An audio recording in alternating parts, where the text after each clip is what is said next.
I've listened to enough rubbish from you. We are all now part of Modi's nation. You have no business making a personal attack on any of my panelists. Look at this. It's all saffron. It was a fantastic speech. Thank you. There was a lot of humor. Is India's media facing a credibility crisis? Let's take a look. In February last year in Kashmir, a deadly terrorist attack killed 40 Indian soldiers. This is how the media reacted. Biggest ever attack on our Indian forces in Kashmir. Not condemnation, we want revenge. There has to be a forefront war against Pakistan. Shut them down. No visa, no cricket. The narrative quickly turned into a call for war against Pakistan. हम आपको बताएंगे कि हिंदुस्तान के पास आखिर विकल्प क्या है, क्या कर सकता है इंडिया अगर पाकिस्तान से हमें बदला लेना है। बहुत सारे लोग ये कह रहे हैं कि अब भारत को युद्ध शुरू कर देना चाहिए। युद्ध शुरू हो चुका है। India has struck Pakistan and we have struck them hard.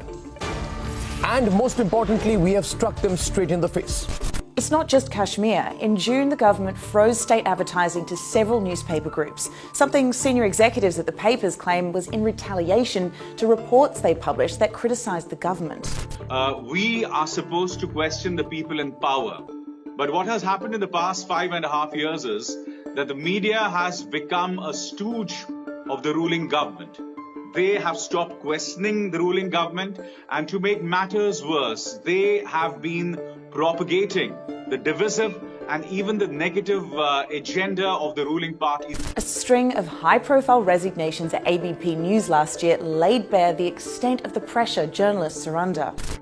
You would say something on air, as an anchor or as a journalist, or if you wrote something on Twitter, they would kind of pressurize you in different ways. There was a person called Nripendra Mishra in the Prime Minister's office, and he would actually make calls to the proprietors, to the editors, and of course, point out something that the government was not very comfortable about.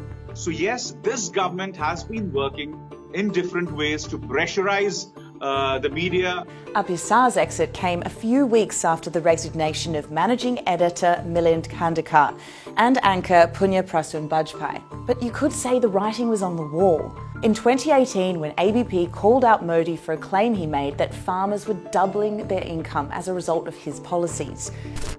और पहले की तुलना में आय कितनी बढ़ गई आपकी? अभी 2 गुनी हो गई है सर। अच्छा, और जो महिलाएं आपके साथ काम कर रही हैं, उनकी आय भी बढ़ गई होगी? जी sir. They sent a reporter to interview the farmer who denied it. ऐसी आय नहीं बढ़ी है? No sir. मुनाफा नहीं हुआ है।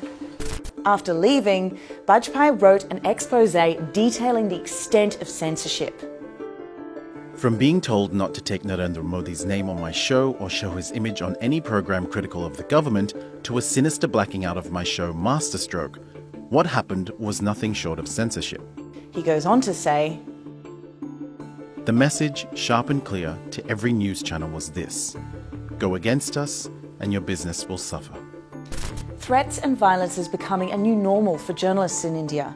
Around 50 have lost their lives within the last 12 years. The country has slipped in the World Press Freedom Index to 140 out of the 180 countries listed. That's behind Afghanistan and South Sudan. Rigorous journalism is still taking place, mostly through online outlets. I am, in a way, doing 5 shows for 2 digital platforms. Because digital platforms, the kind that I work for, one is called NewsClick and the second one is called HW News. And even other digital platforms, whether it's The Wire, whether it's The Quint, they are the ones who are doing actual journalism.